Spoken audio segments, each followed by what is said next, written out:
Halo umat Kristus, apa kabarnya semuanya? Hari ini saya sedang bersama seorang Romo yang sangat familiar dengan umat yang ada di Solo Baru. Beliau adalah Romo Dares. Yeay. Selamat datang Romo di Gereja Kristus Raja Solo Baru. Terima kasih. Langsung saja mungkin Romo Dares bisa memperkenalkan diri. Barangkali umat dan para pemirsa belum ada yang belum kenal gitu. Monggo Romo. Saya Romo Agustinus Sudarisman, Romo PR.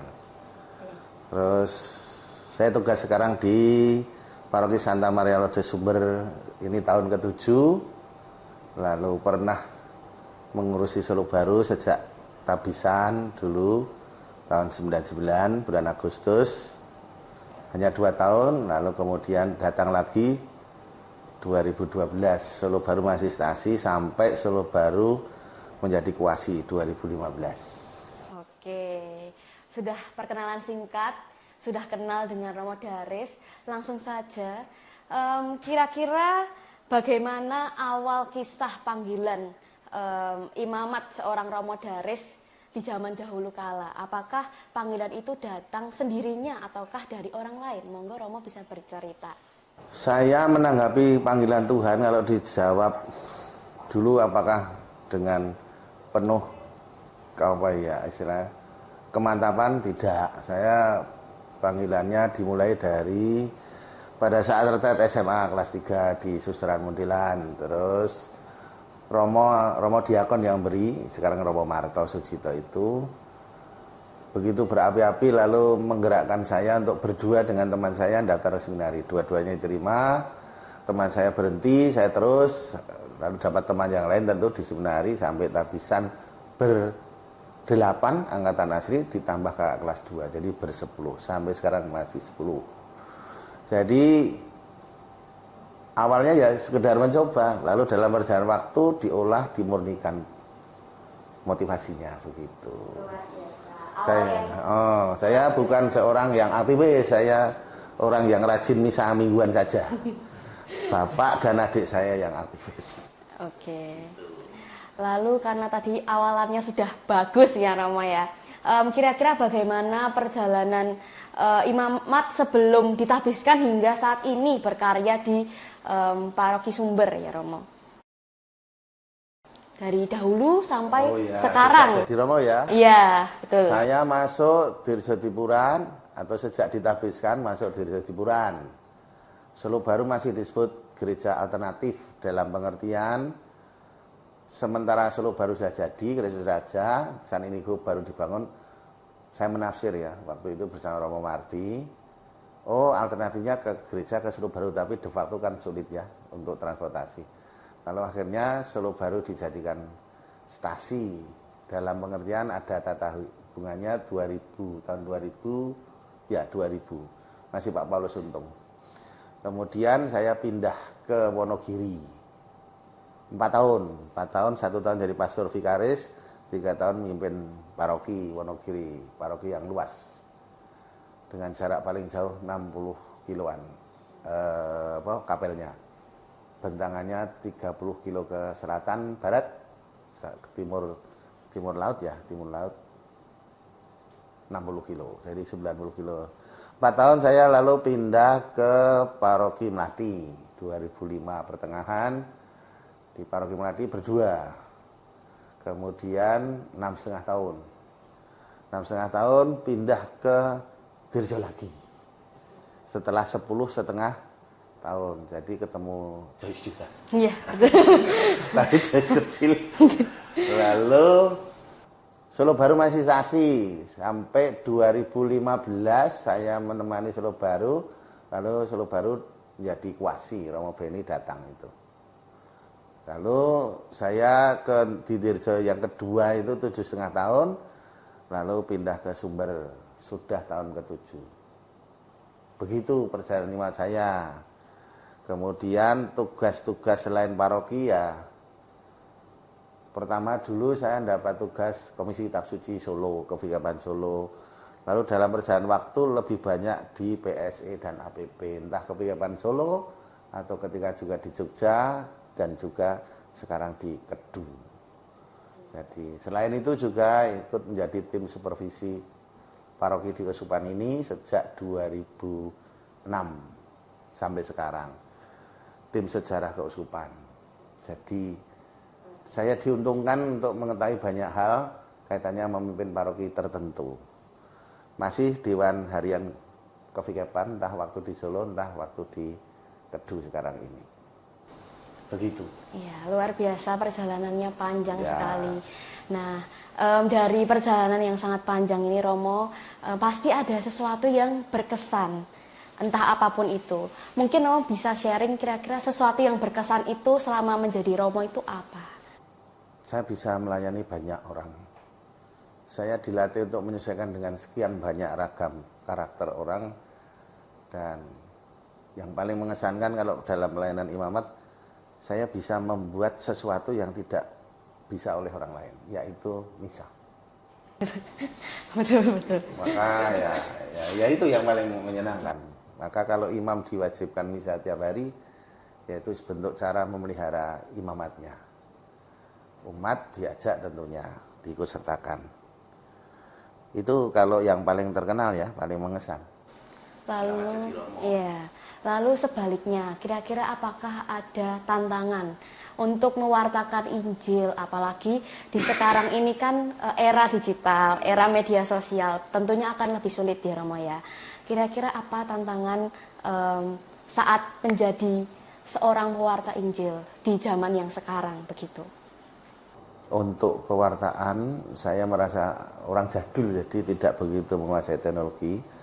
Tapi yang lebih dasar dari itu, imam harus bisa berkomunikasi, bekerja sama, lalu tantangannya dalam hal doa, menjaga konsistensi doa, keterlanjutan doa, kemudian bisa hidup sederhana.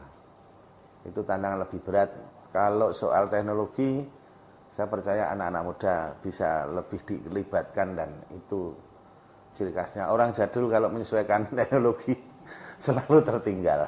Tapi baik, lalu merekrut teman-teman muda kalau caranya begini. Seperti Anda kan juga komsosnya ini muda-muda semua.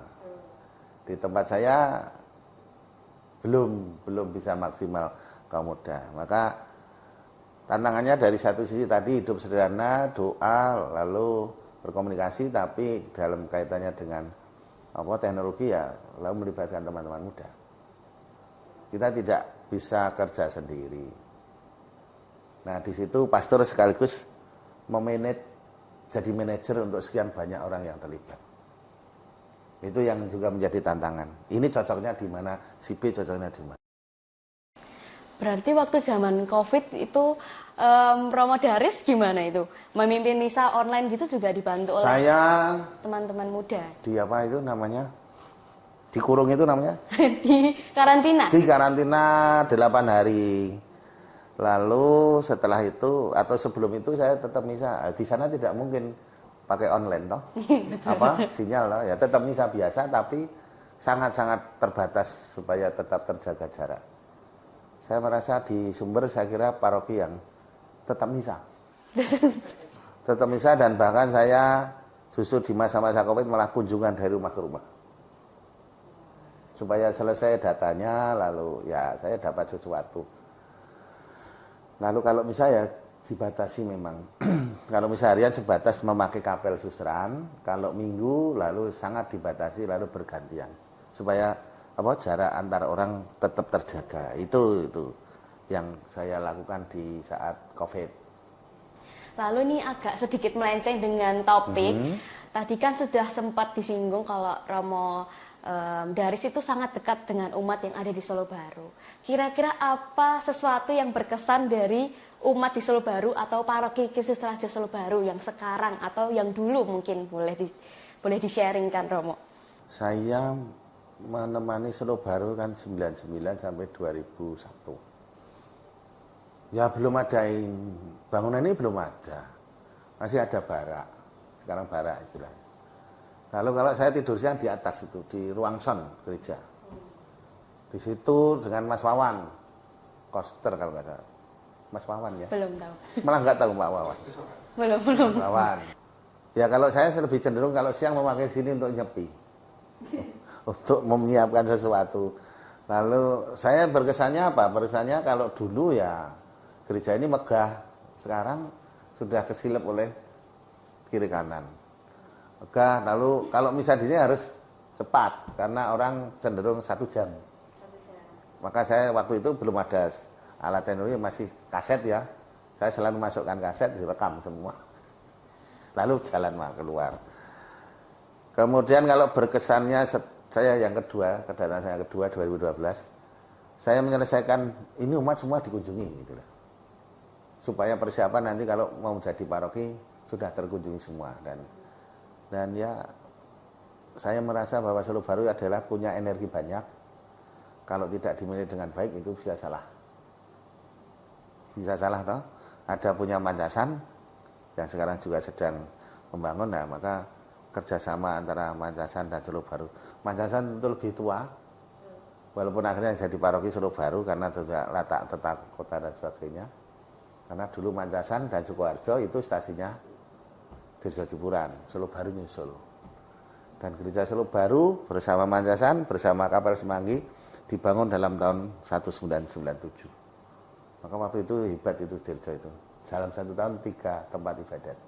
1 ini, 1 di Semanggi, Kapel, lalu yang Mancasan. Teluan lebih dulu, lebih tua. Maka yang mengesan ya, bersyukurlah bahwa Solo Baru dijadikan pusat paroki. Lalu perumahan, tentu perumahan itu lebih sekat-sekatnya lebih terasa itu yang saya rasakan. Tetapi ya tidak menutup kemungkinan untuk dikembangkan. Pengalaman saya di tempat lain, di Dirjo waktu itu, masih bersama Solo Baru belum jadi paroki, mungkin baik dalam perumahan itu mengembangkan pendekatan basis lingkungan maksud saya. Tidak terlalu banyak tetapi kecil, tapi lalu semua bisa terlibat. Itu kalau sedikit ya yang mengesan dan sebagainya. Jadi waktu itu masih sepi, kalau saya masih sepi tahun 99 itu masih sepi. Kalau siang hari di sini lebih enak untuk menyepi dan menyiapkan khotbah begitu. Kalau saya lebih ingin mendengarkan teriakan kata ya saya itu di kamar di Mancasan karena tidak ada telepon ya, tidak usah dicari. Kalau mau data ya data langsung Mancasan. Kalau tidak di Mancasan sini itu yang mengesan. Kalau di Mancasan keguyuban lebih nampak karena memang masyarakat pedesaan. Lalu tradisi Jawa lebih terjaga karena ya gamelan pasti bisa difungsikan. Saya kira itu. Jadi kalau Solo Baru menurut saya mengembangkan masyarakat basis atau lingkungan, tidak terlalu banyak jumlah kakaknya sehingga lalu bisa semakin guyup. Lalu kira-kira Romo Daris melihat paroki kami yang sekarang, apakah ada sesuatu perbedaan yang sangat terlihat atau sangat ngena gitu di menurut Romo Daris begitu? Terlihat sekilas ya peran anak muda ya sudah kelihatan anda itu. Maka bagaimana gereja ini, Gereja Suraja memikirkan pastoral untuk kaum muda harus menjadi prioritas. Jangan sampai itu lewat begitu. Lalu yang kedua, meletakkan fondasi yang kuat kan tradisi gereja. Tradisi gereja ya misa, terus yang lain-lain lah, yang pertemuan-pertemuan lingkungan. Nah, begitu menurut saya yang lalu teman-teman pelayan, entah itu prodiakon dan sebagainya, petugas liturgi ya jangan berhenti untuk belajar. Liturgi itu berkembang. Ya, liturgi berkembang. Bagian ini mungkin baik Solo Baru harus berjuang keras. Nah, liturgi berkembang. Misalnya seperti besok itu ada sosialisasi pedoman liturgi perkawinan oleh Keuskupan besok tanggal 19 secara online. Jadi kalau kita tidak mengupdate, kita akan ketinggalan. Lalu yang terakhir Romo, kira-kira apakah ada pesan untuk kami paroki Kristus Raja Solo Baru, terutama untuk Mancasan yang sedang membangun begitu? Pesannya nanti didengarkan di mimbar. Okay. Tapi saya cicil. Gereja itu kan satu keluarga, itulah yang harus dijaga. dimanapun menurut saya, tidak hanya Kristus Raja. Apalagi kalau sebuah paroki itu punya gereja lain yang dipakai untuk pelayanan minggu. Entah mau disebut kapel, maka kebersamaan seluruh paroki itu yang harus dijaga sebagai satu keluarga. Itu yang mudah-mudah sulit. Biasanya paroki yang punya kapel itu cenderung berpikirnya hanya pusat, tapi yang di peri-peri tidak di. Dan maka kebersamaan itu yang penting. Maka ini pembangunan kapel ini dilaksanakan dalam rangka apa? Oh, paroki punya gawe. Lalu semua terlibat. Siapapun. Nah, lebih lanjut saya katakan di mimbar saja. Okay. Nanti kalau kata sendiri saya tinggal tolong diputar nanti. Betul. Baik, itu profesional nih ya. Teman-teman mudanya itu yang jangan sampai lewat. Ya itu Bapak Ketua, Saudara Ketua yang berbobot. Oh, ketua sekarang. Itu ya, jadi apa ya? Dulu ada majalah, tapi sekarang ya nggak laku ya kalau majalah. Setiap bulan masih sudah ikut ya. Itu. Pokoknya seperti itulah yang harus dipikirkan. Dan kecepatan itu harus di sini karena apa? Orang kota itu menuntut kecepatan. Kalau terlalu lama tidak ambil keputusannya. Cepat tapi lalu mengena. Nah, itu tidak mudah. Maka Romo kalau memimpin di sini dan memimpin di Mancasan harus berpikir beda. Di Mancasan kalau sak jam, Romo kok cepat. Nah, dulu begitu. Tapi kalau di sini saya lebih dari 1 jam, wah kacau. Tapi kalau ini nanti lebih dari 1 jam. Begitu, ada lagi? Oke, sudah Romo. Ya. Untuk menutup sharing pada hari ini, sebelum menutup sharing pada hari ini, kami ada sedikit kenang-kenangan untuk Romo Daris. Mungkin bisa diterima. Oke. Ya, terima kasih. Sekali lagi terima kasih Romo Daris sudah berkenan untuk sharing bersama kita, khususnya teman-teman muda dan para pemirsa yang ada di YouTube Komsos Kristus Raja Solo Baru. Ya, sip. Sampai jumpa.